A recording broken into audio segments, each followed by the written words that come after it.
Rock and roll. Silvana Sánchez, muchas gracias por venir. Te descubrí en Instagram, me di con que sos una mujer que hace trekking astronómico, lo cual me pareció fascinante, de unas pocas experiencias que he tenido en el colegio de ir al campo y que me mostraran, bueno, mirá, esa es la Cruz del Sur y cosas así. Me pareció fascinante lo que haces.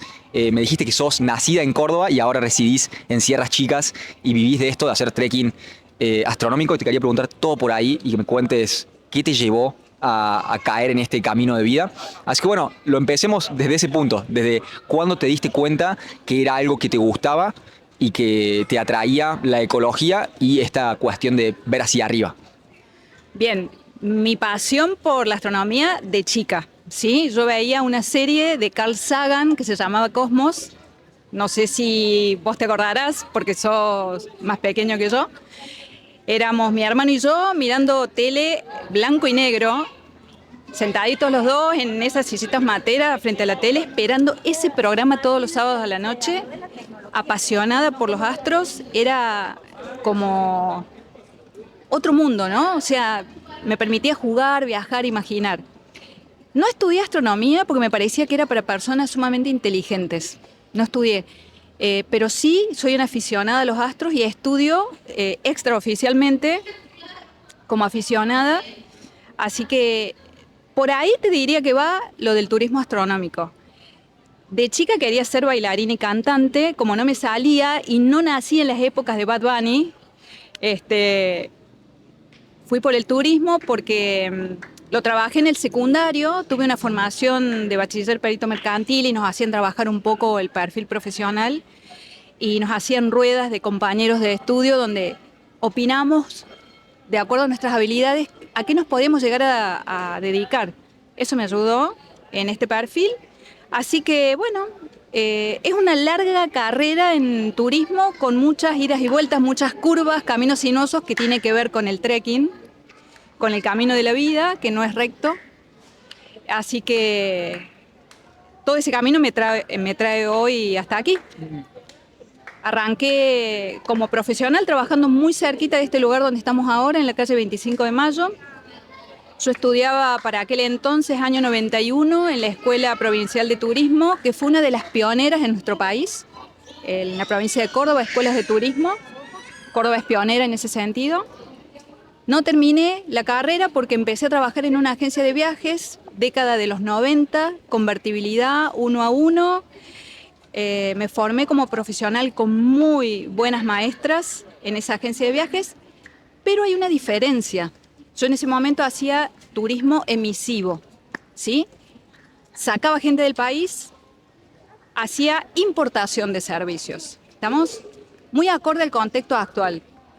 Yo hoy hago todo lo contrario, por este camino sinuoso que me llevó la vida a recorrer y a caminar, hago turismo receptivo, turismo interno. Lo que tratamos es de captar divisas para que se queden en nuestras comunidades.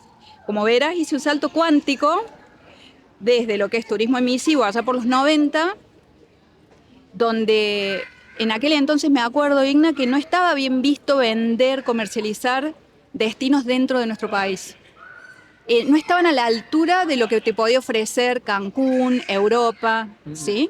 No había esa mirada de industria nacional del turismo con productos de calidad, no porque no existieran, sino porque la mirada estaba puesta en que lo de afuera es mejor, ¿sí?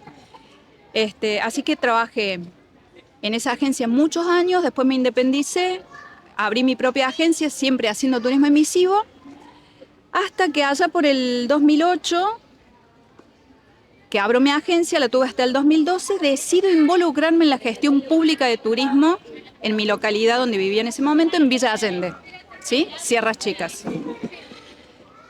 Y cuando vendo mi agencia para dedicarme a la gestión pública, muchos profesionales de mi entorno, gente querida, me dijo, che, ¿estás segura de vender tu agencia para dedicarte a la política?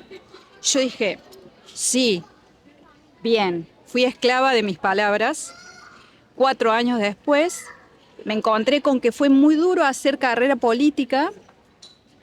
Yo como privada, desde la faz privada, dedicándome a una política pública, es difícil hacer carrera porque hay como modos como está gestada la política, no acá, en todo el mundo, es difícil hacer carrera con buenas intenciones. Pero yo quería cambiar el mundo, ¿viste? Y esa soberbia de querer cambiar el mundo en realidad me llevó a repensar que lo que uno puede cambiar es lo que uno hace desde el propio lugar, independientemente de lo que haga el otro.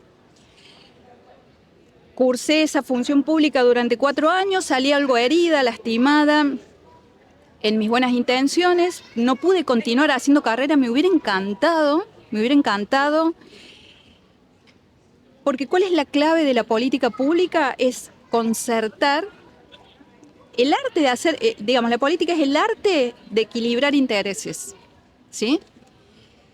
Y en turismo se trata de concertar con sectores, comerciantes, agentes de viaje, transportistas, guías, organizaciones no gubernamentales, cámaras intermedias, el municipio. Che, ¿qué visión de turismo queremos a futuro?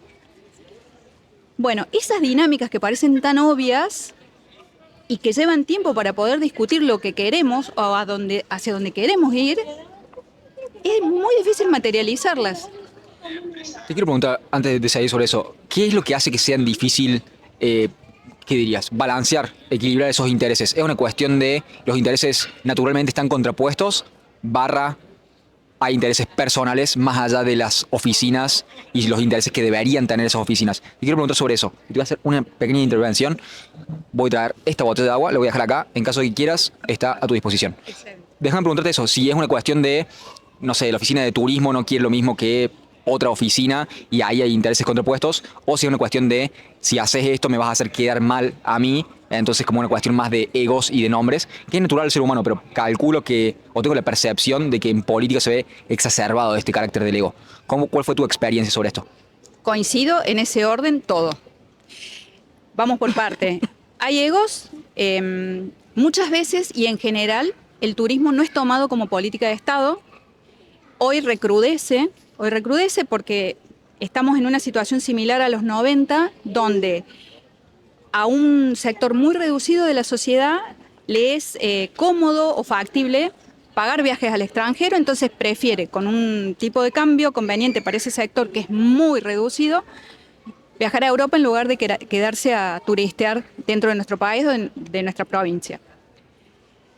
Eso por un lado, pero por otro, a la hora de darle importancia estratégica como actividad productiva al turismo, ¿qué pasa? No se visualiza como oportunidad para las comunidades productivas y no se le asigna en los organigramas municipales, provinciales, nacionales, un lugar preponderante en esos organigramas, ¿sí? Es decir, vos querés darle rango importante al turismo, asignale un ministerio, ¿sí? No una subsecretaría escondida dentro de lo que es deporte y cultura, no, dale un rango ministerial, por empezar. Eso te da lugar al siguiente paso, que es la asignación de presupuesto, ¿sí? Presupuesto. El presupuesto es eso, no es algo, no es un recurso que vos tengas seguro, pero al menos en los presupuestos anuales que deciden los gobiernos locales, provinciales o nacionales, bueno, es un punto no menor. Poner gente capacitada al frente de las áreas y no clientes políticos, ¿sí? Hoy vemos una dinámica donde todo es reciclado. Vos tenés un director de turismo que después pasa a ser director de ambiente. ¿Cuál es tu especialidad? Y soy mecánico, ¿sí? Ojo, un mecánico puede hacer su trabajo extraordinario, pero no es lo habitual. Vos necesitas gente preparada y formada en turismo y en una mirada de gobernanza sobre la comunidad local. Entonces, entra a jugar la falta de capacitación, la falta de preparación, el clientelismo político, los egos.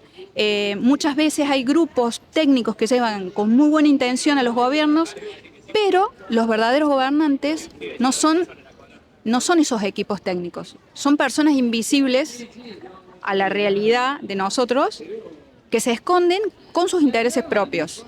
El desarrollo inmobiliario, el avance de la frontera agropecuaria. Mira, hace El gobernador de la Sota, en su momento, estableció, no soy peronista, no soy macrista, no soy mileísta, nada.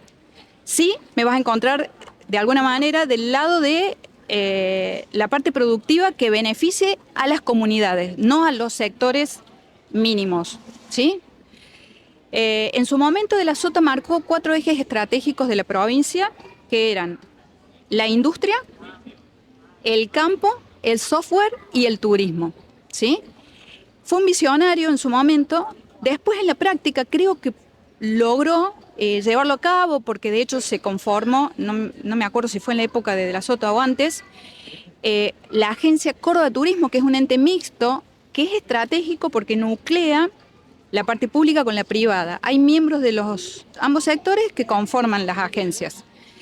Hoy habría mucha tela para cortar y no quedaría bien con mucha gente si por ahí opino o opino de más. Pero no veo, desde mi humilde lugar, una política pública en torno al turismo que resalte Córdoba. Más allá de eslogans, de frases bonitas, para la hinchada hace falta una política pública. ¿Qué beneficia lo que yo hago y hacemos muchos colegas, que es turismo alternativo, ejerciendo buenas prácticas socioambientales, cuidando la ecología cordobesa, cuidando el poco bosque nativo que nos queda en Córdoba? Nos queda menos del 2,8% respecto al siglo pasado, ¿sí? Por el desmonte. Entonces, me fui del tema, pero volviendo a lo que vos me preguntabas, ¿por qué es difícil hacer políticas públicas? Por todos estos fenómenos. A veces la gente llega con muy buena voluntad a los gobiernos, pero los que gobiernan no son esos equipos, ¿sí? Hay otros intereses. Son muchos problemas. Ok. Sí, por favor. Son realidades. Si lo miramos como problemas, sí, son problemáticas. Pero acá está uno trabajando, porque mira, si hay algo que caracteriza el universo, es la entropía. La entropía es caos. Entonces, si nosotros nacimos en el planeta para llevar así como una vida muy certera, planificada, ordenada, nos equivocamos de vida, ¿sí? Entonces, esas problemáticas hay que discutirlas y hay que socializarlas, ¿sí? Compartir. A lo mejor vos no pensás como yo, bueno, lo debatamos. Y capaz que no llegamos a un acuerdo, pero al menos lo debatimos y nos fuimos sin faltarnos el respeto, que es lo que no estoy viendo en este momento en muchos ámbitos de la sociedad. No lo tomemos como problemática, sino que lo tomemos como desafíos, ¿sí?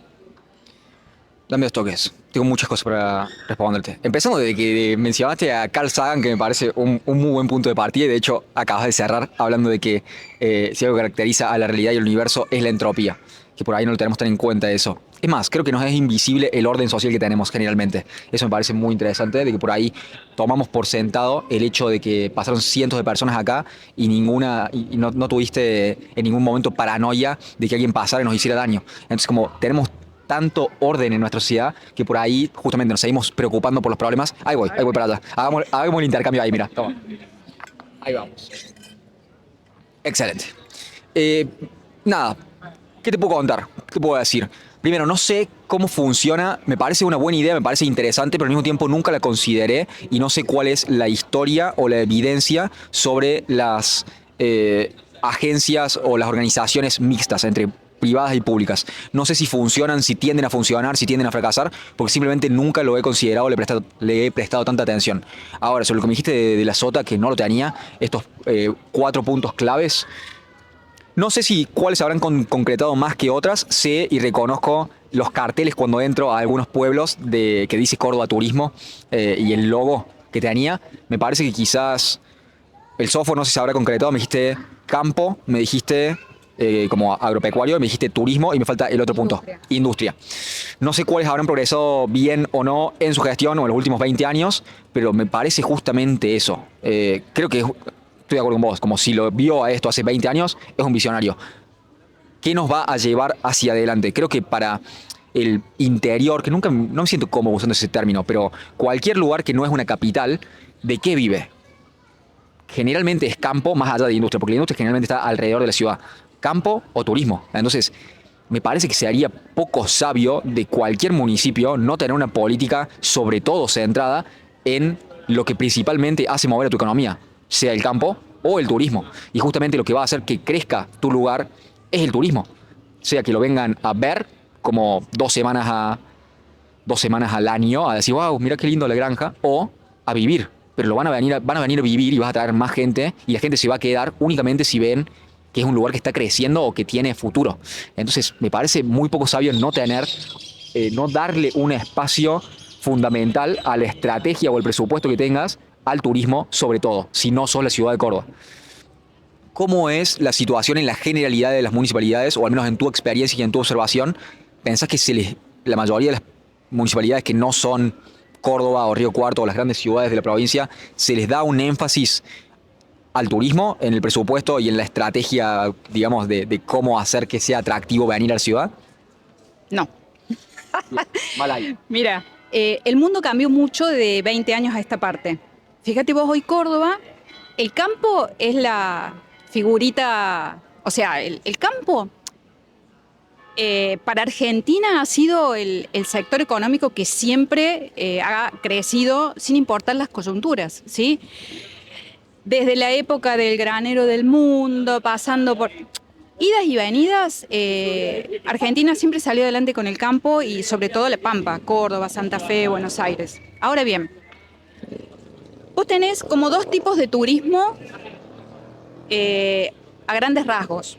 Uno, el que venimos con la inercia del turismo de masas, donde se exceden todo tipo de límites físicos y sociales, que es, hoy, por ejemplo, Barcelona está sufriendo los efectos de no haber planificado, o sea, de ver al turismo como desarrollo no planificado. Entonces hoy tenés los locales que sacan a huevazos a la gente porque ya no lo soportan, ¿sí? Nosotros no queremos ese tipo de turismo. Ese es el tipo de turismo que está decayendo. Lo que pasa es que venimos de una inercia de la revolución industrial donde la naturaleza debe estar supeditada al uso del ser humano según sus necesidades y caprichos y a la maximización de la renta. Y ahí tenés ya un problema de base. Si el límite de la naturaleza es finito, no puede haber una renta infinita, porque ejerces mucha presión sobre los espacios. ¿Me explico? A raíz de toda esta discusión y a partir de la década del 70, del siglo pasado, se viene valorando y viene habiendo conferencias y cumbres mundiales en torno a la sustentabilidad, la sostenibilidad. Empieza a surgir esta figura del turismo alternativo, el ecoturismo, el turismo rural, que no necesariamente son respetuosos con los entornos, ¿sí?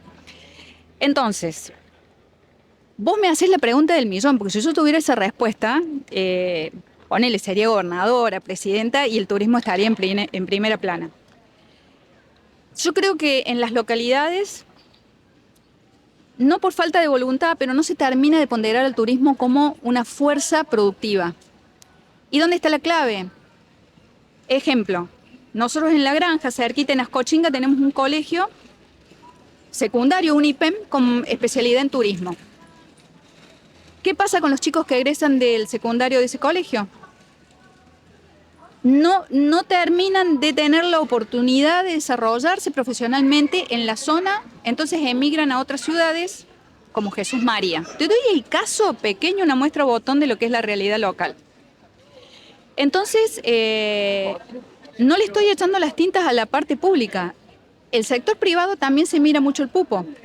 Entonces, es como decir, salir de esa anestesia en la que estamos y decir, che, para construir algo juntos tenemos que participar, nos tenemos que nuclear. Si el Estado no propone políticas claras, bueno, el sector privado, comerciantes, agencias de viaje, restauranteros, guías, nos juntemos, llevemos soluciones, propongamos respuestas.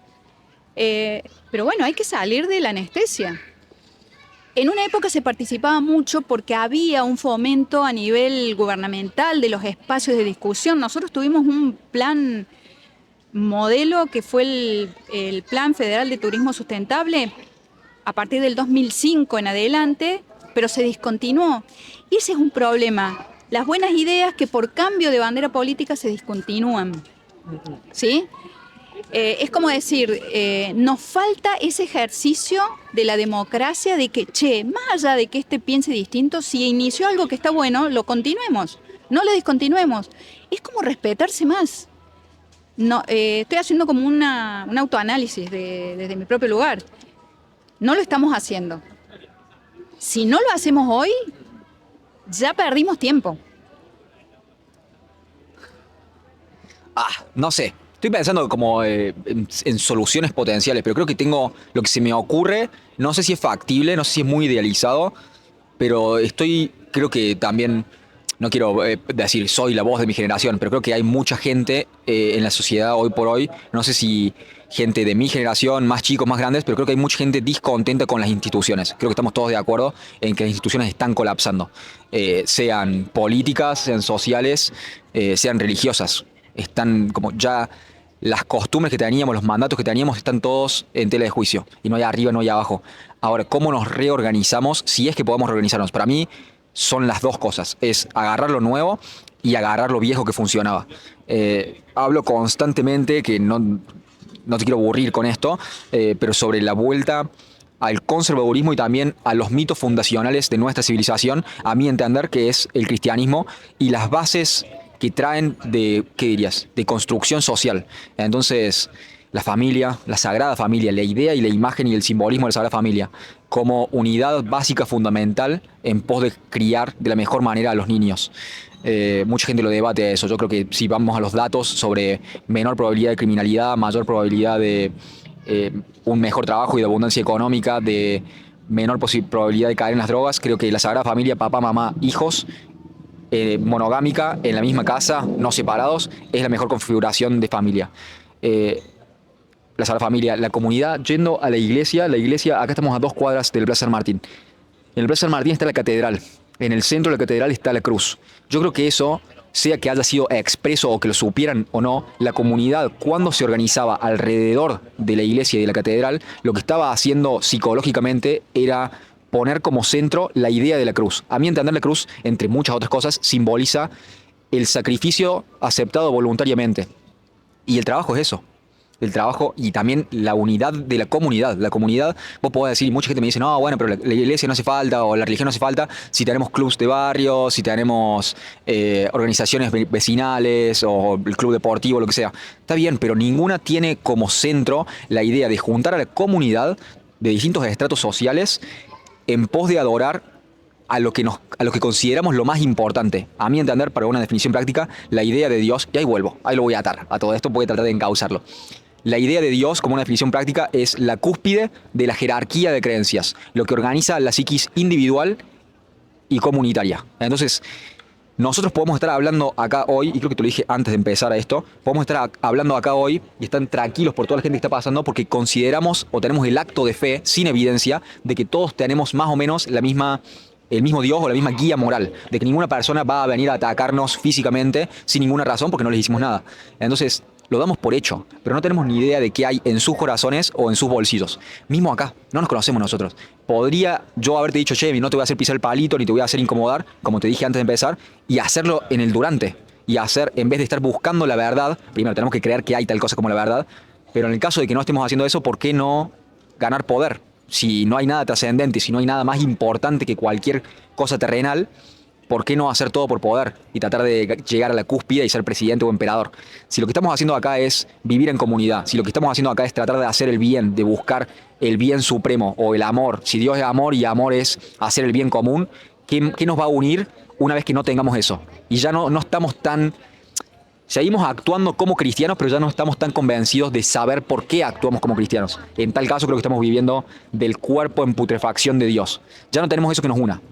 Ahora, tenemos ese problema. Creo que la solución que yo propongo es volver a las bases, volver a la iglesia, volver a repreguntarnos a misa de los domingos, si te gusta, si te parece, pero al menos volver a repreguntarnos qué podemos sacar de esa historia que tiene 2000 años que nos trajo hasta acá. ¿Qué de útil encontraban nuestros abuelos, nuestros bisabuelos, tanto que se mantuvo hasta acá? Porque han colapsado imperios, han colapsado castillos, pero sin embargo sigue estando el libro. ¿Y por qué sigue estando ese libro? Creo que parte de la solución para ir hacia adelante y para no colapsar como sociedad y que el tejido social se termine de destruir en este mundo en el cual cada vez estamos más polarizados, es volver al centro, es volver a lo que nos une como comunidad. Ahora, eso del lado del conservadurismo. Del lado del progresismo es avanzar hacia el precipicio, esperar que todo esté bien, pero tratar de adoptar la mayor cantidad de tecnología posible. Y por ahí, volviendo al punto que te tiré de cuando empecé todo este monólogo, creo que muchas personas están desencantadas con las instituciones, sea la política, sea el periodismo, sea los medios tradicionales de comunicación, sea la iglesia también. Creo que la solución es de esos pocos individuos que quieren ser extraordinarios. Y la media, por definición, no va a ser extraordinaria. Pero creo que el punto es, si querés cambiar las cosas, tenés que hacer un esfuerzo extra, tenés que tratar de coordinarte con las personas que busquen dar ese esfuerzo extra, más allá del beneficio propio. Y en esa búsqueda estoy. Creo que la gran mayoría de las personas no está en la búsqueda de cómo mejorar el mundo, sino de cómo mantengo un plato sobre la mesa sin joder a nadie, sin que me joda a nadie. La gran mayoría de las personas creo que busca seguridad, no avanzar la sociedad y una sociedad más abundante y más libre. Creo que hay como una dicotomía entre si está buscando libertad o seguridad. Y creo que la gran mayoría de las personas busca seguridad. Ahora, los que busquen la libertad, los que buscan mejorar y avanzar la sociedad hacia adelante, creo que tenemos que empezar a encontrarnos. Empezar a encontrarnos y ver si avanzamos. Déjame ver si puedo aterrizar este avión.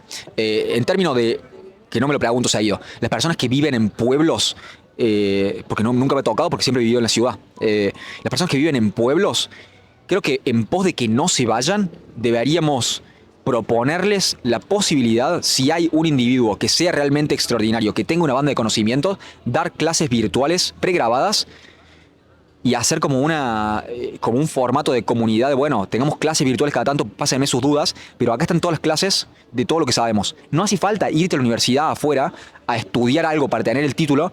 Creo que también esa es una institución que se está desmoronando.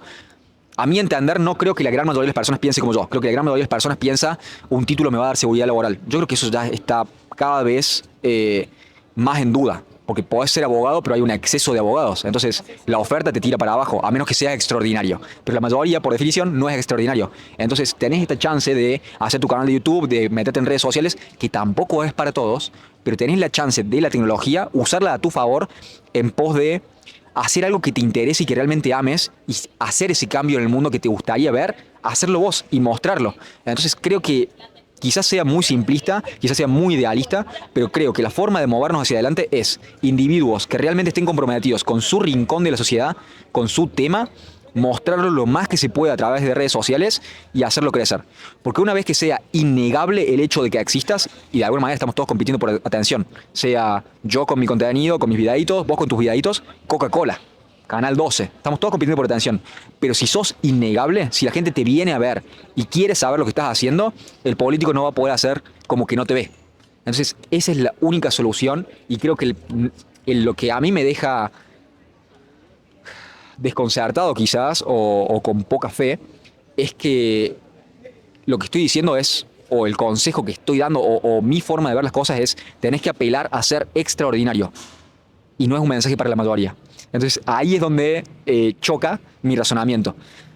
Lo pongo a tu disposición. Te hablé de muchas cosas, sobre volver a la religión, sobre el conservadurismo, sobre el progresismo y de avanzar a adoptar la tecnología, a apelar también a la individualidad, a darle un mensaje a las generaciones que vienen de, che, ser promedio no es suficiente y vas a tener que apelar a ser extraordinario y a buscar la excelencia. Y creo que esa es la única forma en la cual salir adelante, sobre todo para un pueblo. Si tenés un pueblo y dependes de que los chicos se queden y de que no se vayan, a Jesús María en ese caso, ¿por qué se van a quedar? Al menos darle la chance de, che, mirá, acá tenés todos los cursos, si querés estudiar turismo, acá tenés todos los cursos gratuitos. Encontré esto en YouTube, que esto lo puede hacer cualquier adulto. Decir, mira, encontré en YouTube el mejor guía de turismo que pude encontrar en todo el mundo, dando clases en español, podés educarte sobre esto, agarrar una cámara, hacer videitos, hacer que te presten atención, después si vendes tazas, remeras, suscripciones, visitas guiadas, lo que sea, no importa, porque ya te van a haber prestado atención. Una vez que tenés esa audiencia la podés monetizar. Pero creo que esa es la única forma en la cual no siga gravitando la gente hacia las ciudades o hacia los centros urbanos. La única forma es a través de la virtualidad y de hacer plata a través de la virtualidad. Eso es todo. Muchas cosas. Estamos jugando en 5 mesas de ping-pong al mismo tiempo. Agarrarlas como quieras y decime ¿Qué te resuena, sean objeciones o sean cosas que estén de acuerdo, sobre lo que acabo de decir y cómo lo ves? Me resuena todo. Mira, primero que todos y cada uno de nosotros somos seres extraordinarios, ¿sí? Desde ya te lo digo. El tema es, hay una metáfora no sé si es una metáfora o la fábula de un elefantito que crece en el circo atado a un poste, ¿sí? Ese elefante crece atado y lo único que conoce es que no se puede mover de ahí. Entonces, su vida pasa atada al poste, pero el elefante crece, crece, crece y es mucho más poderoso que el poste y tranquilamente se podría desatar o desprender del poste. Pero es como que lo aprendido, ¿sí?, lo limita.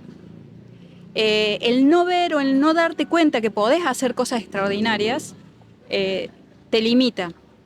Si yo te digo todos los factores que hubieron de pasar para que la Tierra en este momento esté generando fotosíntesis, haya una atmósfera que nos protege, que nos genera un calorcito propicio para que no nos congelemos o no nos hirvamos por la energía solar,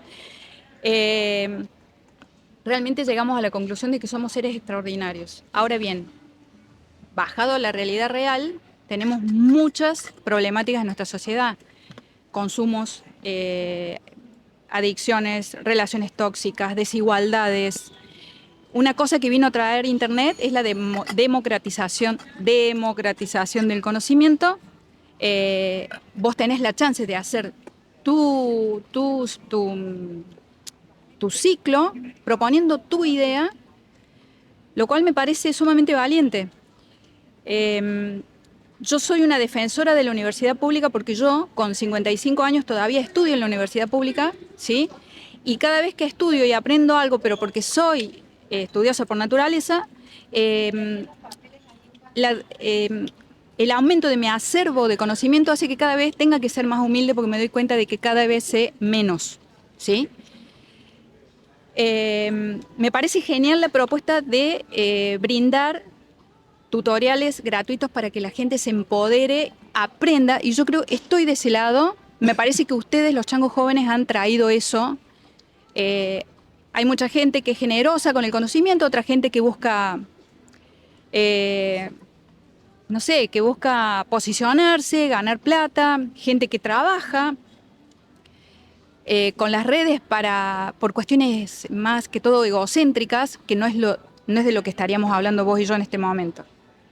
Todo eso, Igna, es política. Todo eso es una forma de hacer política, ¿sí? Cuando hablamos de política, me pasó una vez en una clase de legislación, porque yo soy profe de legislación, me pasó cuando hablé de política, una persona se molestó porque asumió que íbamos a hablar de políticas partidarias. Y yo hablo de políticas públicas.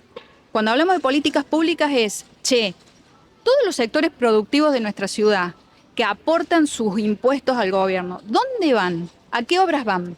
¿Qué se hace con esas recaudaciones? ¿Sí? Eso es política pública, ¿sí? Generar, planificar, ¿qué se va a hacer con todo lo que recauda un municipio, una provincia? Eso es política pública. Pero no es política pública cuando vos no concertas con los sectores. El cristianismo, el budismo, a mi modo de ver, y con todo respeto lo digo, son formas de organización política, ¿sí? Me tiraste muchos títulos, me abriste muchas ventanas.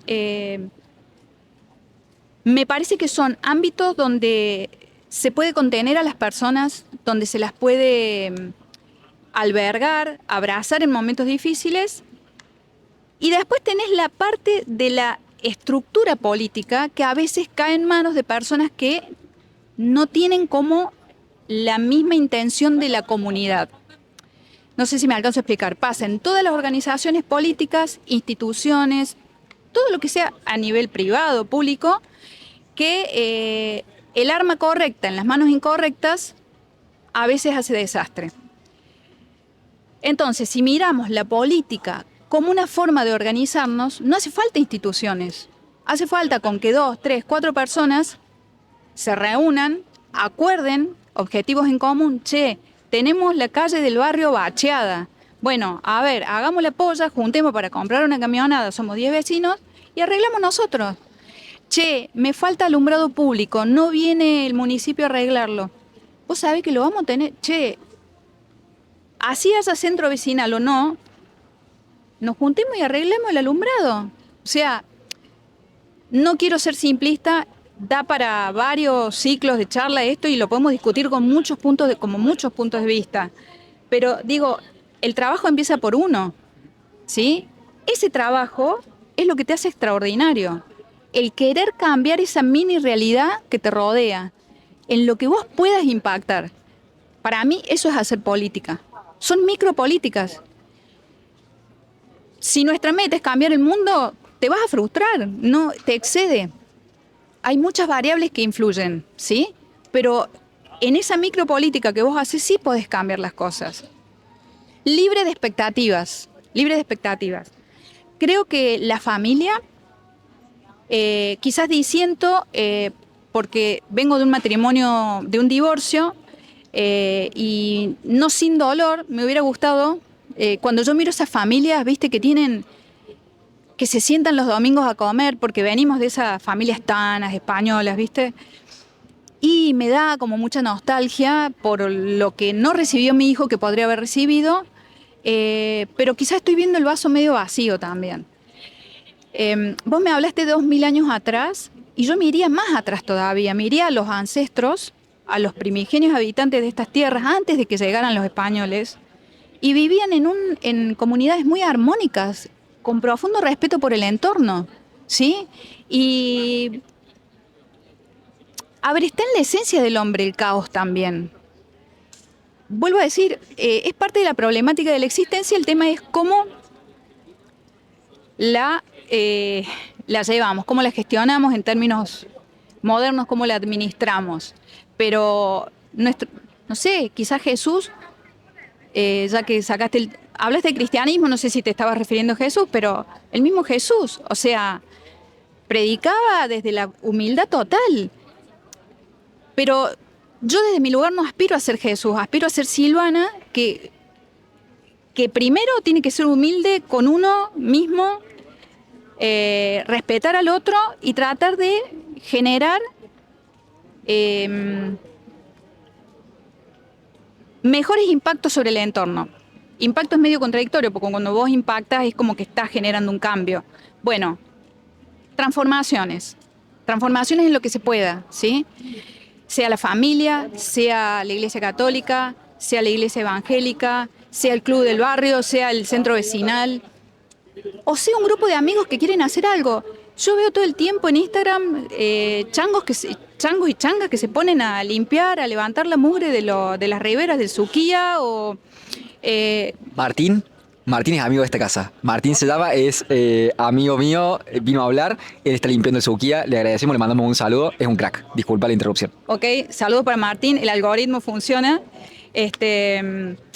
Bueno, desde el turismo alternativo, recuperando un poco el trekking y el turismo astronómico, desde mi humilde lugar, te propongo experiencias sentidas y con sentido.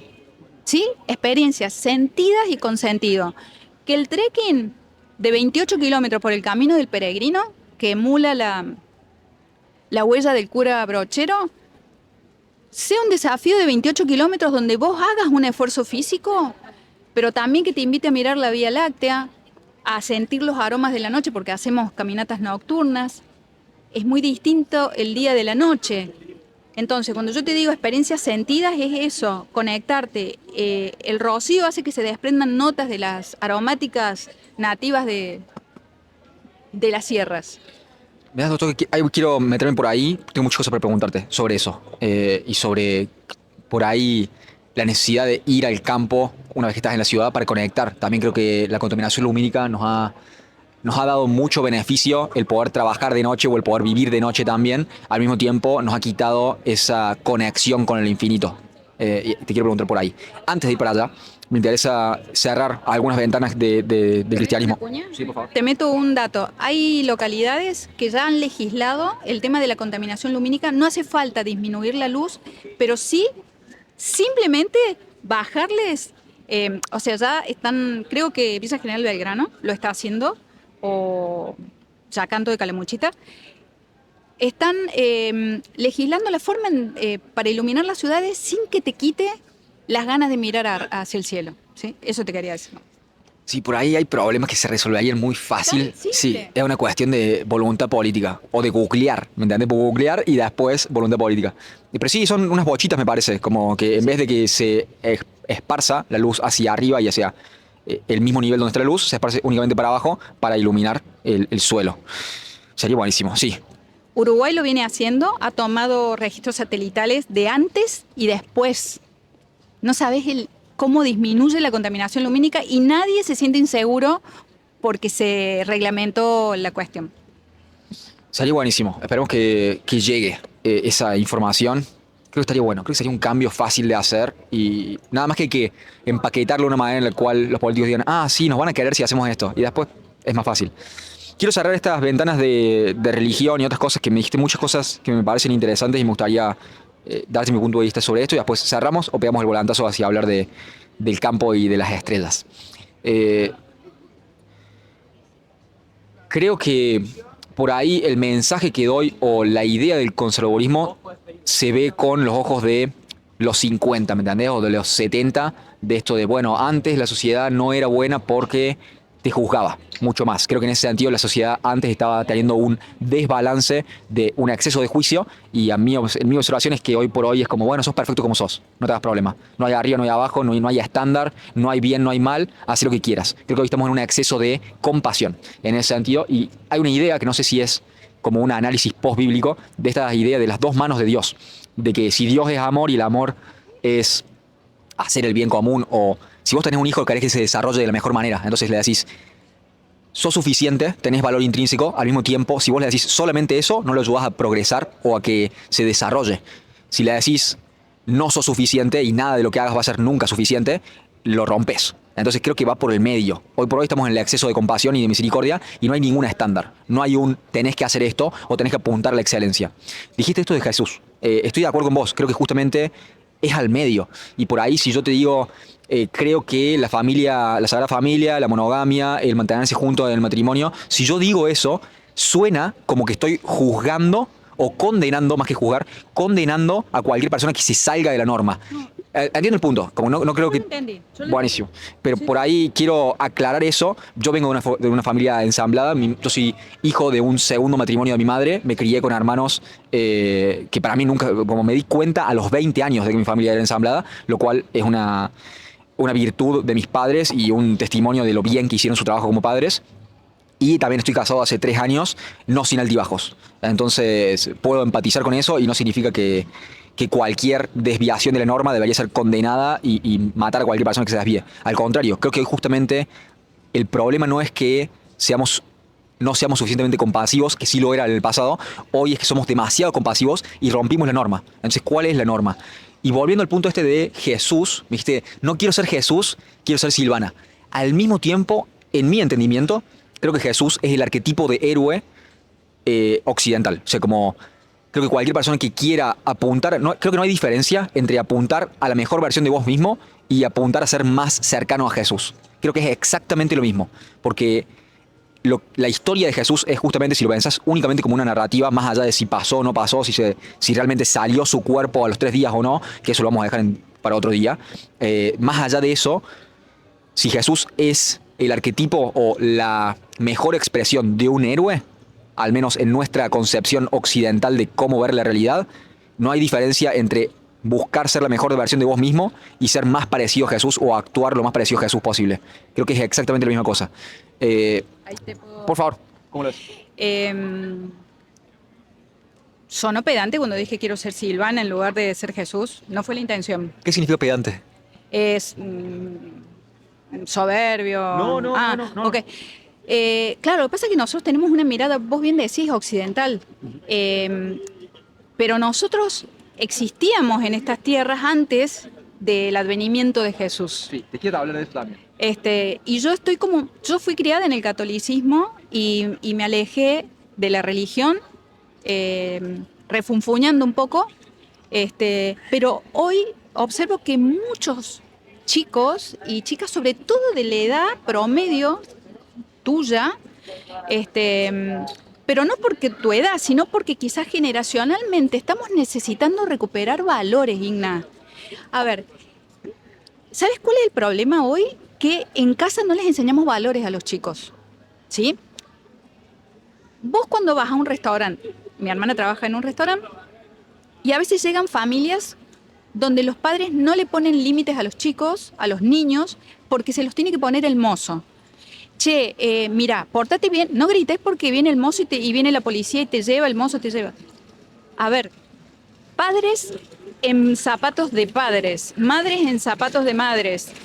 Las personas necesitamos límites y necesitamos foco.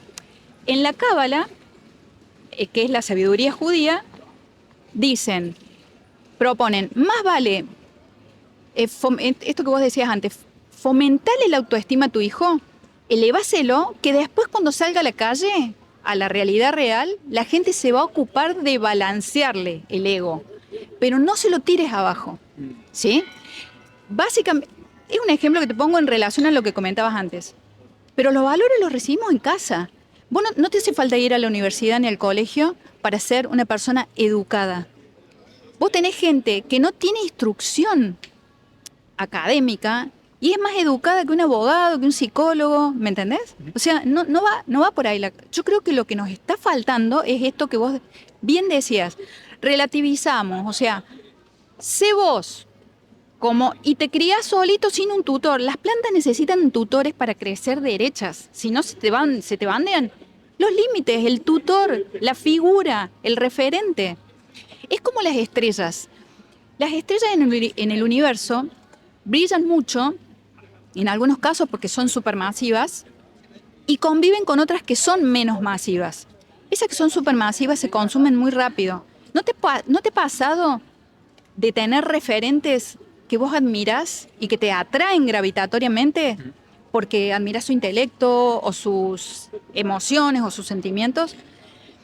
Bueno, hay un orden que necesita ser establecido. Hay jerarquías que necesitan ser respetadas. Y de eso se ocupan los padres cuando tienen hijos.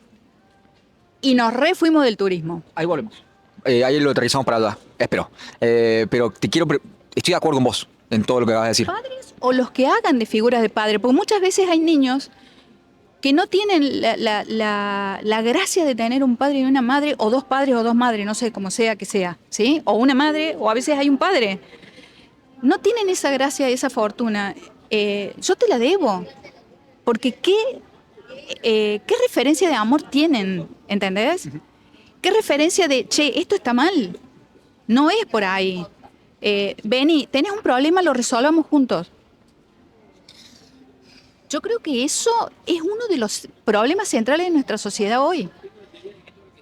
Estoy de acuerdo con vos, creo que el punto es ese. Hay dos puntos ahí. Uno es la pérdida de... A mi entender, lo sagrado es lo que ponemos en el lugar de máximo valor, lo que consideramos lo más importante. Entonces, a eso iba la idea de la sagrada familia. Hoy por hoy no ocupa ese lugar. Volviendo al punto que acabas de tirar, estoy totalmente de acuerdo. Los padres no ponen límites. Creo que porque tienen miedo de no caerles bien a sus hijos y al mismo tiempo en pos de decir, no, bueno, sos bueno como sos, ¿qué querés quedarte hasta las 3 de la mañana? ¿Quedate hasta las 3 de la mañana? ¿Querés conectarte con el celu?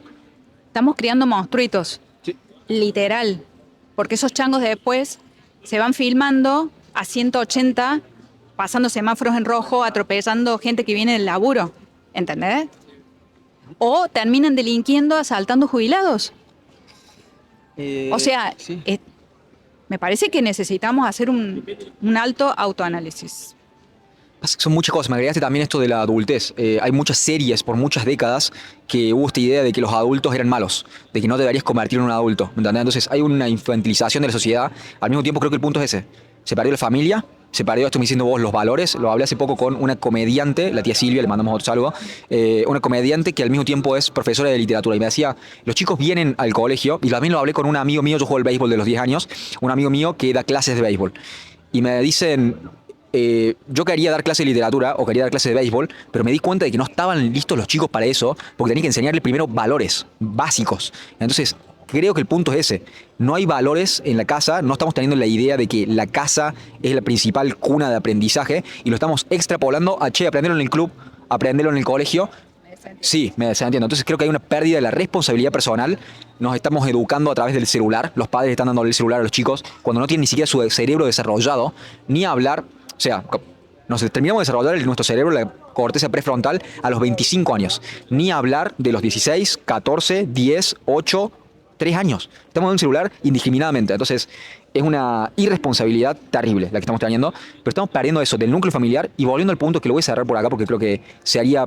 Podemos hablar 1 hora o 2 horas más solamente de esto, pero creo que el punto es ese, como cuál es la piedra fundacional. Vos me decís valores, y nos parece obvio, mismo esto que te decía del orden social, parece obvio, pero ¿de dónde viene? Claro. Para mí eso, si no tenés una idea del norte al cual estamos apuntando, esto que me decías vos, volviendo, hay un bache, lo tenemos que tapar. ¿Por qué? Porque tiene que andar bien la calle. ¿Por qué? Porque va a hacer que funcione mejor. ¿Por qué? Tiene que haber algo al final de todo eso que digamos, porque Dios lo dijo, o porque confiamos en que esto es para bien o es para mejor. Y esto es lo que nos mantiene juntos. Pero ya no nos dejamos de preguntar esos por qué y como que es obvio, pero sigue siendo invisible. Volviendo al punto del caos. Estoy de acuerdo con vos. Y todo esto lo cierro acá. Esta idea oriental, porque nosotros tenemos la idea del bien y el mal. Jesús, el diablo, perfecto. Pero también está esta otra concepción que es muy valiosa del orden y el caos. Y el orden, cuando funciona, es invisible. Este bienestar, esta paz social, cuando quizás en 2001, cuando explota la crisis, había saqueos a supermercados, ya nos olvidamos de eso.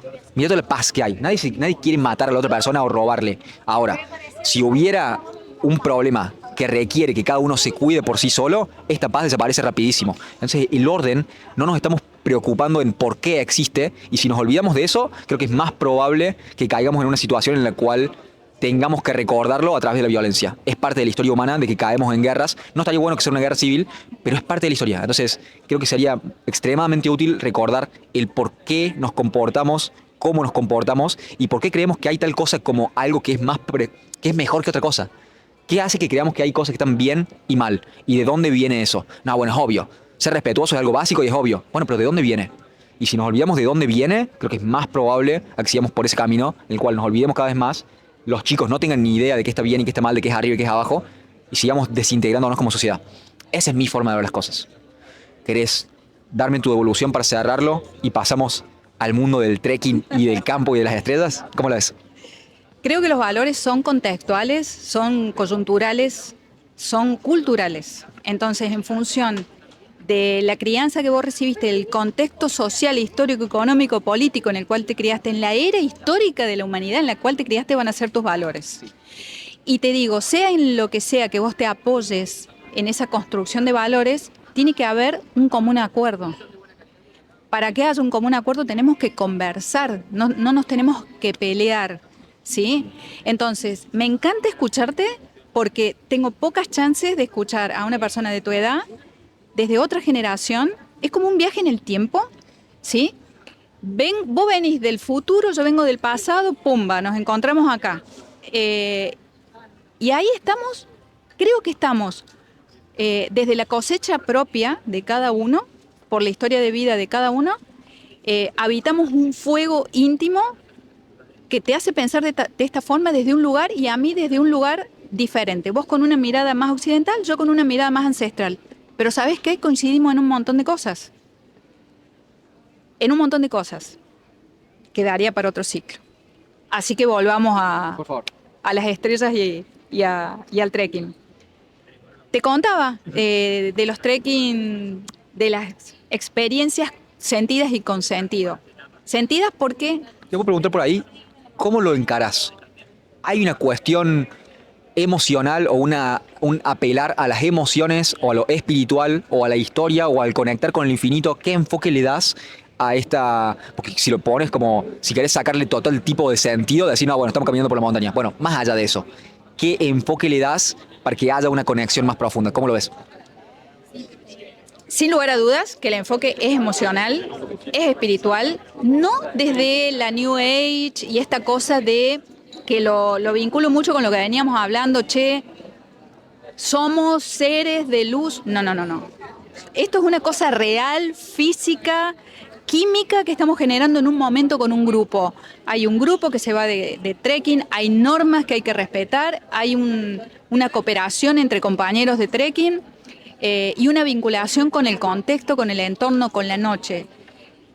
Las perspectivas de día son muy distintas a la de la noche. En la noche te muestra el lado invisible de la naturaleza, ¿sí? Lo que no te muestra el sol, te lo muestra la luna. Hay dualidad, hay caos y hay armonía, ¿sí? De pronto sale, en noche de luna llena, sale algún animalito a cazar, ¿viste? Y te lo podés cruzar. De día, pero si no lo vemos, no existe. ¿Me explico? Entonces, conectar con el silencio, por empezar. Silenciamos los celulares, tratamos de ir en silencio. Hay gente que no puede parar de hablar en las actividades que hacemos, no puede parar de hablar, sigue en modo radio. Y creo que el desafío también es la convivencia, ¿sí? Yo como guía o como líder del grupo invito a silenciar, pero yo no le puedo obligar a alguien a silenciar. Entonces está la persona que te dice, che, pero ya le pediste y no baja. Es la convivencia. Después se cansan y se terminan callando, porque después de 28 kilómetros te cansas.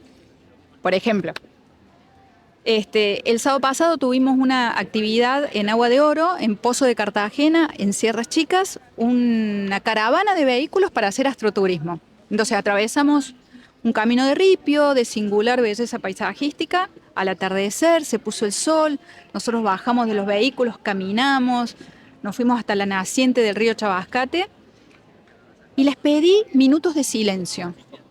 La gente no se quería ir de ahí. Era el atardecer, el cinturón de Venus, que es ese color rojizo que vos ves al atardecer, las cascadas, la olla de agua y la gente embelesada. Después nos fuimos de ahí, hicimos rueda, hicimos silencio, empezamos a conectar, a aclimatar los ojos, a mirar el cielo, empezaban a despuntar las primeras estrellas, empecé a relatar cómo veían nuestros ancestros esas estrellas. Tenemos mucha influencia occidental desde la cosmovisión griega y babilónica, por eso la astrología y demás. Esto no es eso, es más una mirada astronómica y de cosmovisión más local. Vos hablaste de la Cruz del Sur. Para nuestros ancestros la Cruz del Sur era la pata del ñandú. ¿Sí? Hay un relato muy interesante de un cacique que quiso cazar un ñandú y como no lo pudo cazar, era muy veloz el ñandú, se trepó un arcoíris y dejó impresa su patita ahí en la Cruz del Sur. Bueno, es un poco eso, recuperar los relatos, sentir el sonido de las chicharras, bichitos de luz. Hacía 1000 años que no veíamos bichitos de luz. El sábado a full. Vimos surcar la Estación Espacial Internacional. Si vos ves de noche, te pones panza arriba en un cielo más o menos diáfano, con baja contaminación lumínica, vas a ver que el cielo es mínimamente la autopista Córdoba-Carlos Paz en temporada alta por la cantidad de satélites que circulan, ¿sí? Satélites para investigación, seguridad militar, satélites climatológicos, bueno, en fin. Pero la Estación Espacial Internacional a bordo lleva astronautas y es mucho más grande y mucho más luminoso y mucho más lento su paso.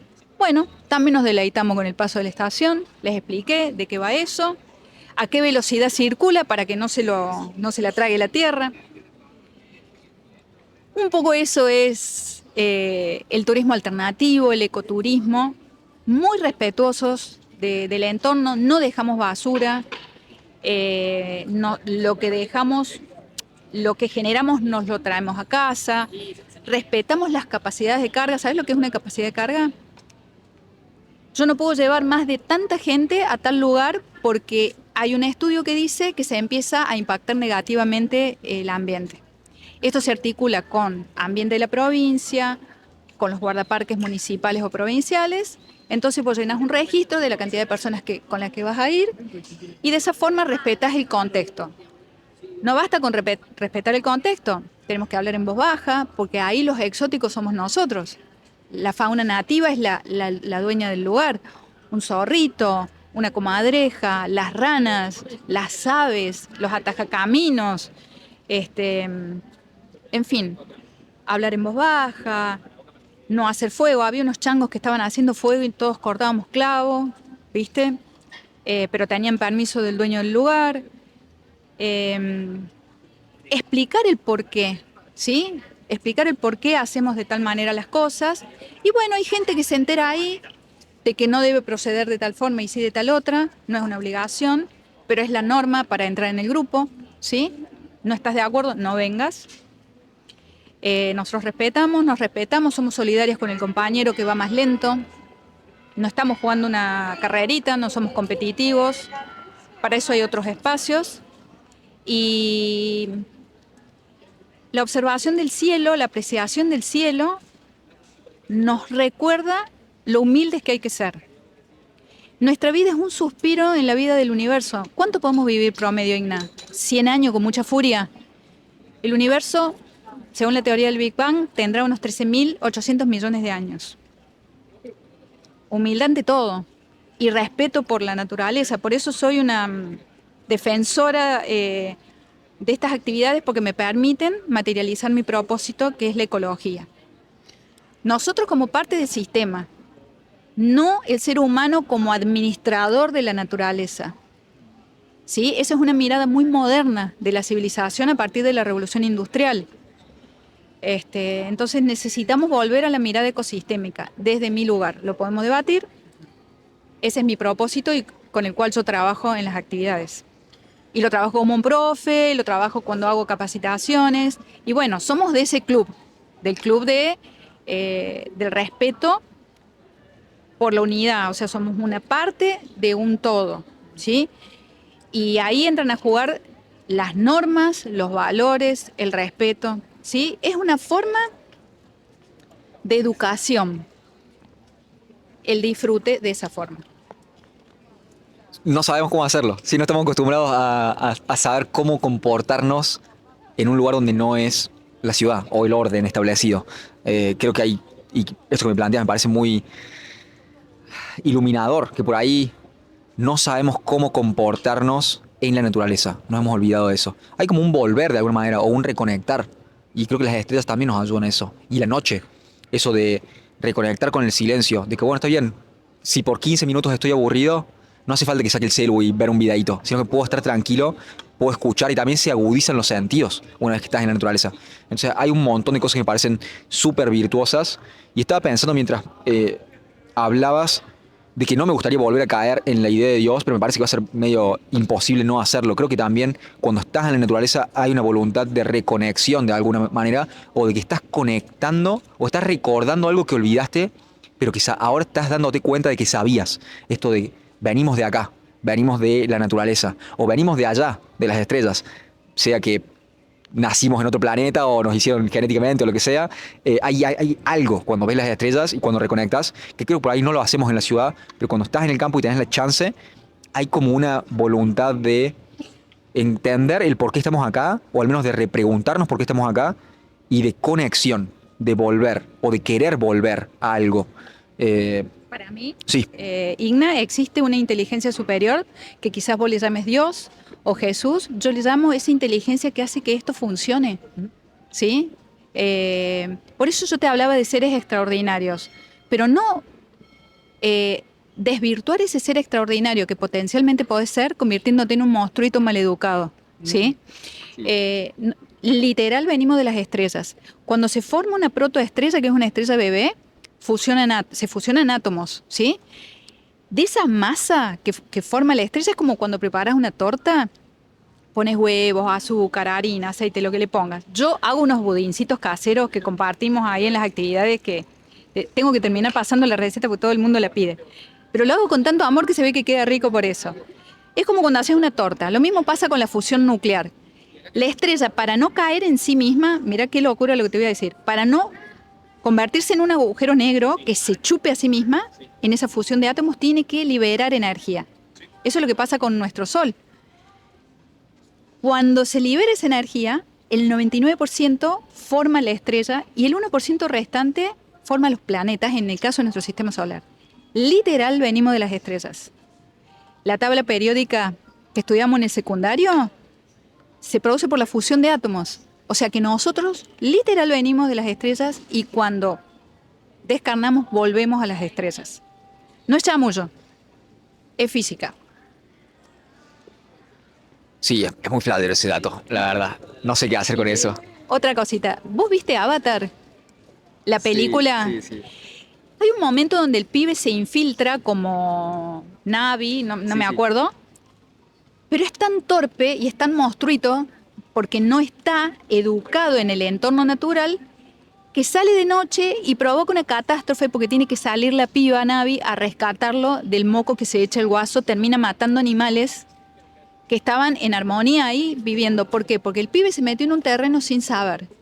Y la piba, cuando mata al animal y le pide perdón al matarlo porque no lo mató para comerlo, para alimentarse, sino por la pendejada del pibe, le dice, eres como un bebé. O sea, y yo creo que la especie humana es como un nene chillón maleducado, ¿entendés? Que no se sabe comportar en el entorno. Yo creo que la especie humana es eso. Y que tenemos lapsos, dosis de virtud, pero bueno, hay que estar recordándolo todo el tiempo. Eso te quería decir. Me parece una buena perspectiva la que acabas de tirar. En el sentido de, somos niños, lo cual podemos ser educados, pero te quería traer a colación varias formas de ver esto, de que mucha gente dice, ¿qué pasa? La ecología y de vivir siendo parte de la naturaleza y en armonía con la naturaleza me parece bellísimo y creo que sería pocas las personas que estarían en desacuerdo con eso. El problema es que ya hace un par de décadas se nos viene empujando la idea de que somos muchos seres humanos en el planeta, de que el ser humano es un cáncer en el planeta. Entonces, como, ¿qué haces con un cáncer? Lo erradicás. Ha habido clubes, el Club de Roma, como políticas globales de despoblamiento. Entonces hay un costado, si lo llevas al extremo, como cualquier extremo, se vuelve nocivo y se vuelve en contra de la voluntad de que pueda vivir el ser humano también. Creo que quizás estés en desacuerdo con esto que me decías de que somos un administrador de la naturaleza. Me gusta la idea de ser el mayordomo de la naturaleza. Esta idea del Génesis, de Adán y Eva, de decir, bueno, tenemos algo que es radicalmente diferente de las especies y es la capacidad de moldear el ambiente que tenemos alrededor. Gracias a eso es que hoy tenemos esta paz social y de que no hay muchos animales, sacando perros que son mascotas, no hay muchos animales y ciertamente no hay ningún animal que nos pueda hacer daño. Entonces todas las amenazas naturales las tenemos controladas y eso hace que nos olvidamos que existan.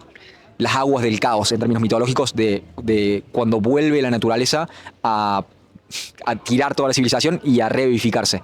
En tal caso, creo que deberíamos vivir en armonía con la naturaleza de una manera, volviendo al punto, la idea del jardín del Edén. El jardín es la combinación armónica justa entre la cultura y la naturaleza, porque el jardín justamente tiene vallas. Entonces, es la naturaleza contenida. Volviendo al punto de la entropía y del caos, hay mucho más naturaleza, hay mucho más caos, de lo cual nosotros podemos ordenar. Pero podemos vivir en armonía con esa naturaleza. Entiendo el punto y estoy totalmente de acuerdo en que por muchos años no se tuvo en cuenta el daño que se le hacía a la naturaleza, la forma en la cual yo tengo de encuadrar en esto, porque hay mucha gente que me dice, yo soy pro naturaleza y el humano es un cáncer en la faz de la Tierra. ¿Qué hacemos? ¿A quién matamos? Si somos muchos en la Tierra. No digo que sea lo que vos estás proponiendo, sí, pero el punto que estoy tratando de hacer es, ¿por qué se dio esto? ¿Por qué se dio la revolución industrial de tirar los desechos al río? Porque uno, no había suficiente conocimiento, hoy tenemos el internet, es más fácil juzgar 200 años para atrás, y también la otra, se cierra con esto, la otra es que había mucha hambre. Hoy por hoy tenemos suficientes calorías producidas como para alimentar a toda la Tierra.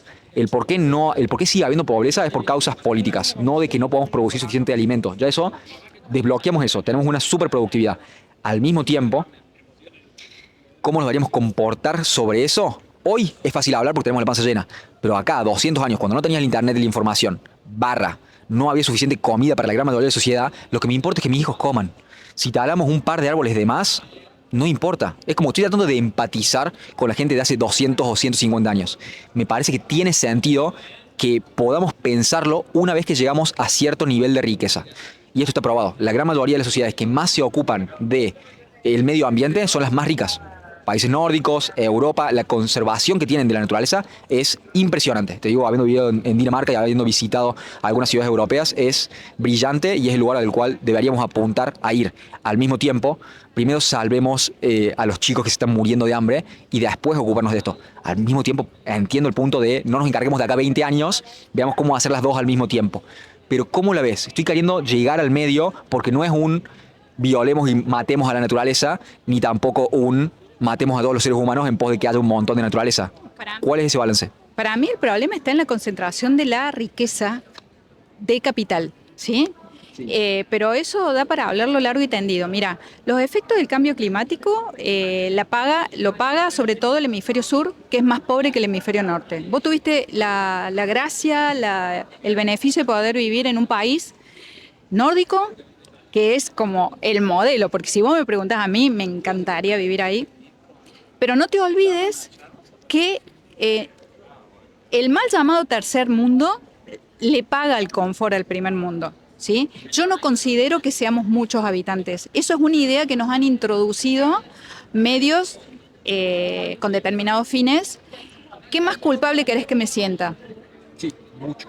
O sea, no estoy de acuerdo con eso. Es como decir, che,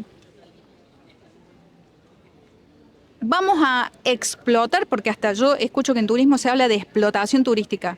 Ya de por sí eso es contradictorio, o sea, explotación turística, basta con explotar. Pero mientras haya personas que sigan concentrando la riqueza, que es el 5% de la población mundial, somos 8.000 millones de habitantes, Igna, y hay más pobres que ricos. Hay algo que no está bien. Y y te digo honestamente, y no lo digo yo, se conversa en las cumbres internacionales. El primer mundo vive bien, pero a costa de... ¿Dónde pensás que van todos los desechos de Canadá o las cloacas de Nueva York?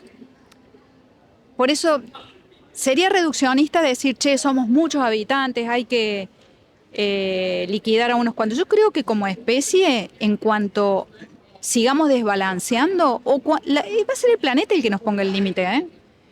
Yo creo que cuando seamos una especie que entorpezca lo suficiente, porque a lo mejor es subjetivo lo que yo te digo desde mi mirada, cuando entorpezca, nos va a pegar un tincazo como especie.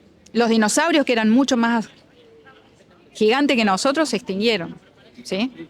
Entonces, volvemos a la humildad. Che, respetemos los límites físicos del planeta, no juguemos con esto. Sí. Hay teorías conspiranoicas que hablan de que los multimegamillonarios, que sabemos que son los dueños de esta empresa, de esta otra y de esta otra, tienen naves listas para irse de la Tierra, ¿viste? O tienen casas subterráneas para resguardarse de una guerra nuclear. Puede ser conspiranoico, pero no te creas, ¿eh? Es parte del caos. Estoy acá para eso. Estoy acá para decirte sí, hablemos de todas esas teorías conspirativas. Pero me excede, no podría hablarte de eso, porque me excede el tema. Pero quiero volver al punto que tiraste, que me parece un punto muy valioso y es muy válido, y creo que es lo que por ahí la gente que se posiciona en la derecha y que dice ser pro negocio y lo que sea pro productividad, no tiene en cuenta, que es este punto de la concentración de riqueza. Y que si en este programa no soy adepto a defender seguido a Karl Marx, pero creo que es una observación que tenía sentido, simplemente la causa a la cual se le atribuye es errada. Pero bueno, yo tengo el internet y Karl Marx no, entonces en ese sentido no tengo mucho para criticarle. Lo que él dice es que hay una distribución desigual de la riqueza. Correcto. Él lo atribuye al capitalismo. A mi entender, incorrecto. Es parte de la naturaleza. Muchos mueren, pocos viven. Pocos de esos que viven son superiores o tienen la concentración de recursos, sobre todo, sea plantas, sea animales, sea humanos. Y es más, si pensás que es el capitalismo, antes de que hubiera una globalización o un sistema interconectado de economías, siempre hubo un rey que tenía un montón de dinero. Entonces, no sabemos descentralizar la riqueza.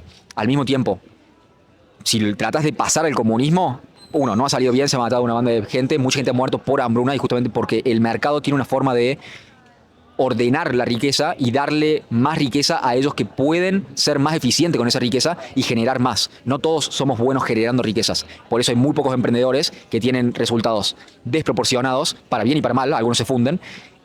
Y hay muchos que viven de las ideas que traen esos emprendedores. Si le quitas a los emprendedores y si lo das al Estado, que es un, ¿qué dirías? Es un medio ineficiente de distribución de la riqueza, la sociedad colapsa.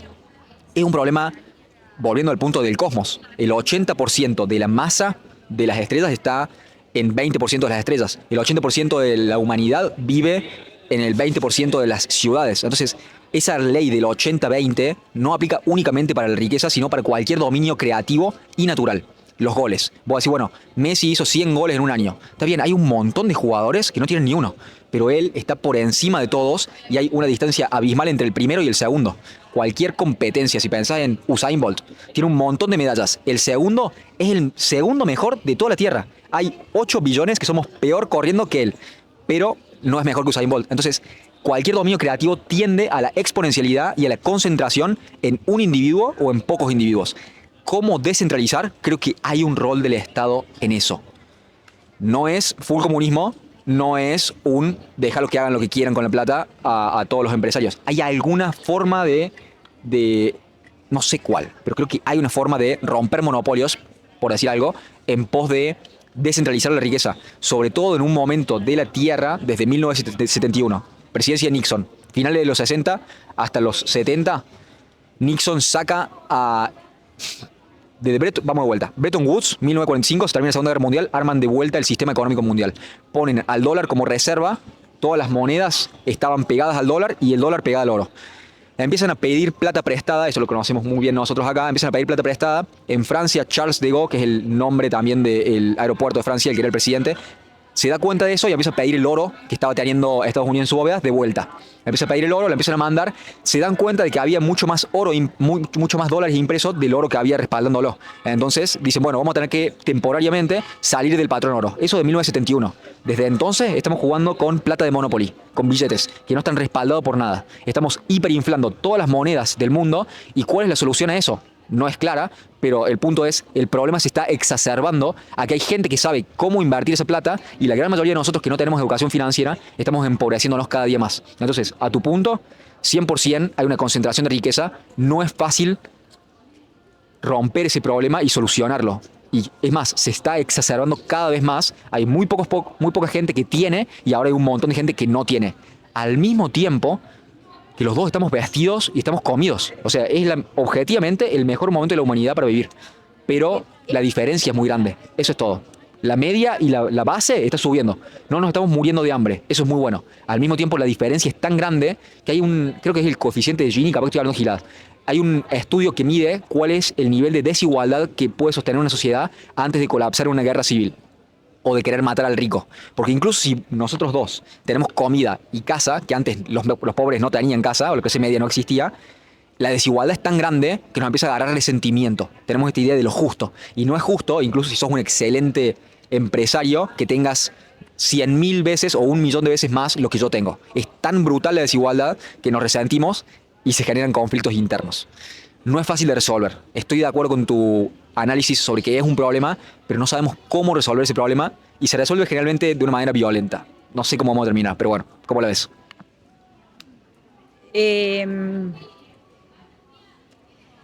Mira, lo que me decís de la supremacía de las especies más aptas, viste que se desarrolla el más apto, sobrevive el más apto, es una mirada darwinista, ¿sí? Biologicista.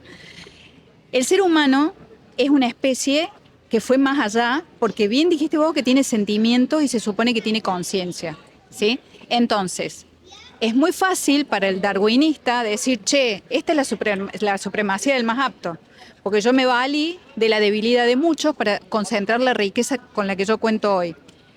¿No se supone que el hombre evolucionó a un grado de conciencia y de sentimiento que hace que deba pensar que no puede maximizar la renta a costa del hambre de miles y millones de personas? ¿No se supone que el hombre dio un paso evolutivo para que eso se equilibre?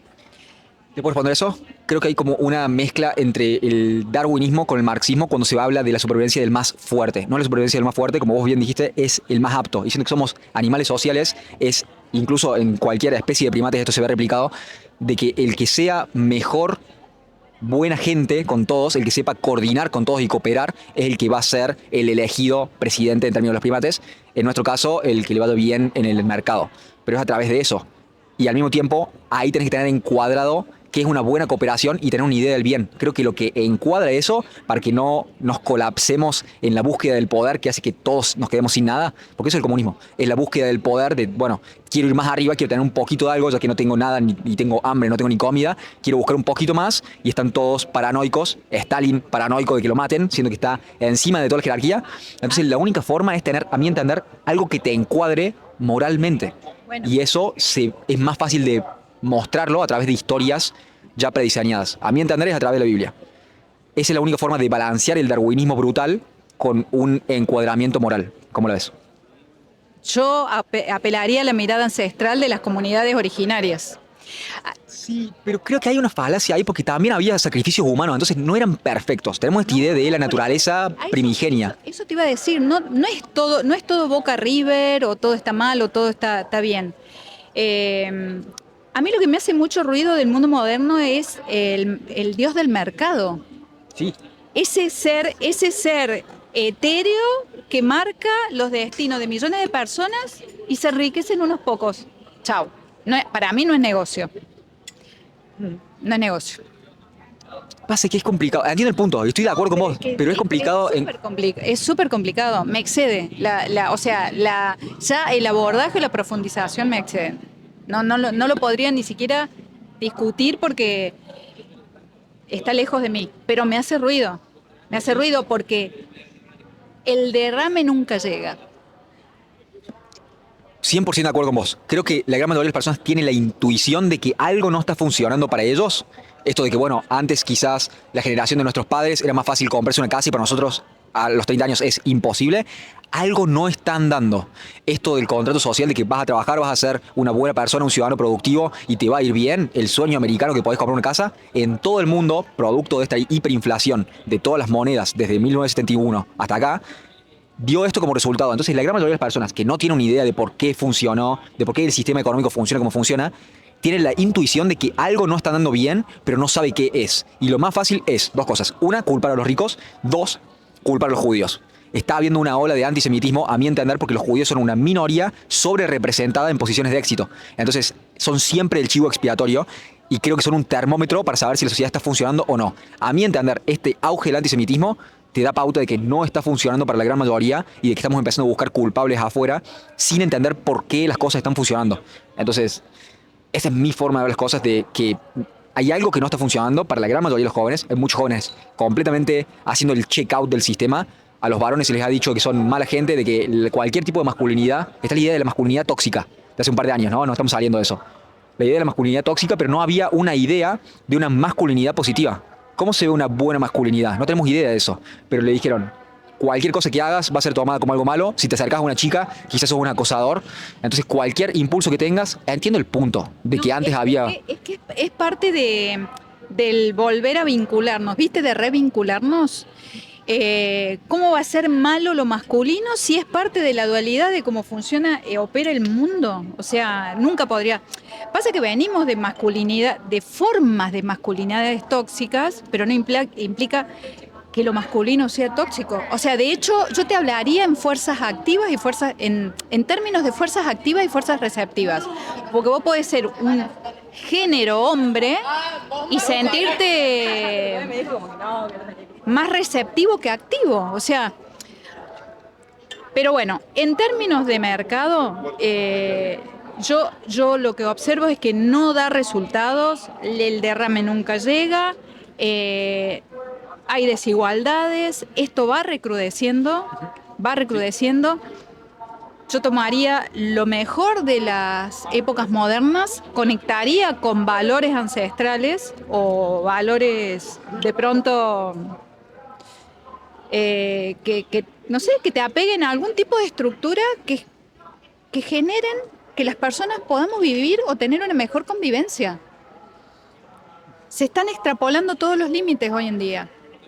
Desde el turismo trato un poco de llevar desde el turismo alternativo, el ecoturismo, llevar un poco a razonar, a debatir, a discutir en rueda qué tipo de mundo queremos construir, cómo queremos criar a nuestros hijos. Me parece que hay que darse la discusión y animarse a no coincidir. Yo de pronto no estoy coincidiendo en algunas cosas con vos, pero sí coincido en otras. Y me parece que la charla es rica. 100%. Yo también estoy disfrutando de este tiempo, pero creo que está esta percepción, quizás pasa mucho, y yo soy una persona que está viviendo en una realidad que es selectiva. La gran mayoría de mis conversaciones son así. O sea, la gran mayoría de las personas puede conversar y estar en desacuerdo conmigo. La gran mayoría. Nadie se ha ido por haberse sentido ofendida por no estar en desacuerdo. Igna, yo te hablo desde el lugar de mis zapatos. No puedo hablar desde el lugar de una persona que está pasando algo diferente. Me puedo doler, me puedo condoler, puedo emocionarme, pero solo esa persona sabe cómo va a reaccionar porque solo esa persona sabe lo que calza sus zapatos. ¿Sabes qué creo que es? No estamos tan separados. Creo que si nos sentamos, el problema es este, no tenemos tiempo. El mundo moderno, y hay que ser productivo y hacer plata. Pero si nos sentamos media hora con cualquier extraño, nos vamos a dar cuenta de que, bueno, más o menos, en el 80% estamos en desacuerdo. La gran mayoría está en el medio. Pero las redes sociales, justamente por este motivo, ¿qué dirías? Por esta configuración de que es con fines de lucro, te muestran lo que saben que te va a hacer, lo que va a captar tu atención, que generalmente es algo que te hace enojar. Entonces, y sobre todo la política, entonces, te muestran algo que te haga enojar y vos comentas. El problema de eso es que vos comentás, uno, a veces es una cuenta falsa, que ni siquiera es un ser humano, a veces es un bot, a veces es alguien que está encubierto, que no pone su nombre. Entonces, este es el problema. Si yo acá, más si está grabado, ni hablar, si yo acá te falto el respeto, yo voy a tener un costo en mi reputación. Somos seres sociales, entonces sabemos, y vos le vas a comentar a tus amigos de, che, esta persona no me trató con justicia, no fue justo conmigo y no jugó bien conmigo, no fue justo. Limpio. No jugó limpio, exactamente, mismo punto. Entonces, eso va a tener repercusiones sobre mi reputación. Eso en las redes sociales no pasa. Entonces, es un nido para que los narcisistas y psicópatas se puedan jugar. Sí, Indudablemente, y me parece que es el desafío hoy, así como la tecnología y el Internet trajo muchísimas ventajas y nos acercó muchísimo conocimiento. Vos hoy podés googlear y aprendés cómo conectar un cable o cargar la batería del auto si se te descargó, no sé, o cómo hacer una torta. Eh, pero trajo todas estas cuestiones subterráneas de poder ofender sin que te detecten. eso. Y creo que en el ser humano existe esa ambivalencia. Esto me conecta con esa fábula de cuando el nieto le pregunta al abuelo, abuelo, si yo tengo dos lobos internos, uno bueno y uno malo, ¿cuál es el que crece dentro mío? Y el abuelo le responde, el que alimentes. Creo que el ejercicio de civilidad que nos proponen las redes es un alto desafío, Igna. Yo creo que realmente poder sostener el respeto en la interacción en redes es un desafío. Yo creo que es el desafío, es lo que hay que empezar a moldear en adelante, en todos los ámbitos. Lo que se me ocurre para las redes es precisamente esto de que siempre el 3% tiene tendencias psicópatas y como que son malos actores en la sociedad. El problema es que se ve exacerbado en las redes, parece que son más. También hay agencias de inteligencia haciendo creer que estamos más desunidos de lo que estamos, entonces es un problema enorme. Creo que el gran diferenciador sería si limitamos a que la gente que pueda interactuar, que haya redes paralelas, como que tenés Twitter para las personas que están dispuestas a poner su nombre real y que están dispuestas a verificar que son seres humanos y todo el resto. Así por lo menos podemos filtrar entre gente que es civilizada y que está dispuesta a poner su cuello en la línea, diciendo lo que piensa y poniendo el cuello de línea, me refiero como teniendo una reputación por la cual cuidar y por la cual proteger, o sea, como ser civil en ese caso, y la gente que no está dispuesta a hacerlo. Entonces, como tener redes paralelas. Porque si traemos a todo ese nido de ratas a jugar con nosotros, se poluciona el discurso social y nos rompemos. Esa es la solución sobre eso. Igual, Igna, yo recuperaría la noción de redes sociales físicas, ¿sí? O sea, redes sociales afectivas. Sí, sí. No, porque por ahí hacemos mucho foco en las redes sociales virtuales y nos olvidamos de las que nos sostienen como comunidad, que es esto, el que vos me hayas invitado desinteresadamente a participar de una charla amena en la peatonal de Córdoba. Para mí esto es belleza, ¿sí? Y es armonía en el caos, porque es parte de esa red física que hay que empezar a reconstruir, o que a lo mejor está, solo que nos dejamos llevar por todas estas miserias que se ven en las redes virtuales, ¿sí? Que el árbol no nos tape el bosque, no podemos tapar el sol con un dedo, ¿sí? Hablamos de muchas cosas zarpadas e interesantes. Disculpa si nos metimos en tangentes que por ahí no eran pensadas, pero quiero aterrizarlo en hablar de vuelta y en meternos en profundidad sobre el trekking, ¿sí? Me dijiste, buscas de alguna u otra manera generar emociones en las personas o generar cierta reconsideración y cierto autoanálisis en las caminatas que tenés. ¿Cuáles han sido tus experiencias, si me querés compartir algo sobre cómo se sienten las personas o qué cambios ves desde que los encontrás hasta que llegan al lugar de destino y llegan a esa quietud y ese silencio y ese momento comunal también? ¿Qué has podido observar sobre las personas y ese antes y después de haber tenido esta experiencia? Hay muchos casos y muchos matices. Hay personas que van y aparentemente no les ves efectos. Hay personas que podés apreciar la evolución porque vuelven y vuelven a la siguiente experiencia. Hay personas que vuelven muy emocionadas, muy conmovidas por haberse desafiado. Sobre todo post pandemia, Igna, hay gente que no reconectó con la montaña, con la naturaleza, con un arroyo. Y una de los fenómenos que observo es la falta de equilibrio, el miedo a la oscuridad, el miedo a los insectos. Hay una desconexión muy profunda con la vida, o sea, con la biología. Entonces, lo que sí percibo es esa reconexión. Percibo el querer superarse para la próxima actividad, el venir más preparado, mejor equipado, el no olvidarte el agua, el no olvidarte la linterna, el ocuparte de vos mismo para vos mismo mejorarte tu propia experiencia, ¿sí? Pero no es solo una experiencia personal, sino que también es una experiencia colectiva, uno aprende del otro. Y yo creo que vienen algunas personas como a la defensiva en la actividad porque están como temerosos a la oscuridad, a los insectos y demás, y terminan cooperando con el grupo. Es un espacio, yo te diría, y un poco conectando con las redes, es un espacio donde reconectar con la red afectiva, ¿sí?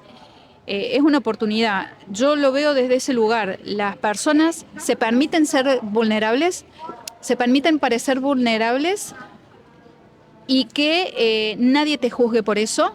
Si no llegaste hasta el final, te bancamos, cuidamos la experiencia para que nadie salga golpeado, para que nadie se lastime, para estar interconectados. Me permito ser vulnerable, ¿entendés? No voy a llegar primero, tengo sobrepeso, voy a ir más despacio, me duele una rodilla porque tengo 70 años, la gente me banca, la guía me presta el bastón. Es recuperar la noción de comunidad a través de un trekking, ¿sí? Eso es lo que te puedo decir que percibo de las personas que vienen una vez, vienen 2 veces, vienen 3 veces. Hay gente que no vuelve más y está bien que así sea. Yo te podría decir que eso es lo que más percibo como eco de un trekking o una experiencia de turismo alternativo. Creo que hay muchos huecos que estás llenando o hay muchas necesidades que estás satisfaciendo. El contacto con la naturaleza, el desafío de, che, podré hacer esto, tanto por lo físico, del esfuerzo físico que implica un trekking, como del contacto con la noche, con las estrellas, el reconectar con la naturaleza. Hay muchas cosas que está la comunidad. Esto de que no es que vamos nosotros dos, no, vamos con un grupo, entonces vas a tener desconocidos al lado tuyo que van a ser tus compañeros por esta noche. Entonces hay muchas cosas que estás haciendo al mismo tiempo y son muchas cosas que están muy en falta en el mundo moderno, en la ciudad, en la persona que vive en la ciudad y que no tiene idea de que hay algo más allá, por ahí. Previo a la actividad te informo todo lo que tenés que saber. Todo, absolutamente todo, Igna.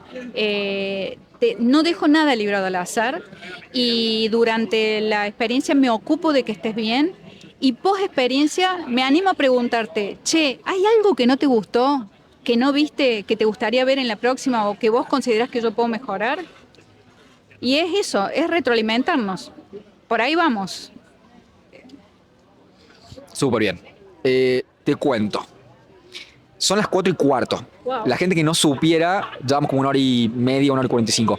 La gente que no sabe, vos viniste acá de paseo, viniste con gente con la cual querías conectar, tuviste la gentileza de venir a hablar conmigo. Te voy a ser sincero, no quiero agarrarte el codo en cuanto a tiempo, al mismo tiempo, valga la redundancia, tengo un último tema que me gustaría preguntar, pero hace como 40 minutos tengo la necesidad de ir al baño y mi ego no me permitió cerrar e ir. ¿Me das 2 toques? Voy, vuelvo, Dale, cerramos y cerramos. Dale, buenísimo. Bien, estamos de vuelta, más rápido que de pronto. Muchas gracias por la espera. Soy un ser humano nuevo. Así que, bien, último tema. Estábamos hablando trekking, naturaleza, el cielo. Y tocaste una palabra que es de las favoritas mías y de cualquier persona que tenga un podcast, que es la palabra conspirativa y conspiranoica. Así que déjame preguntarte.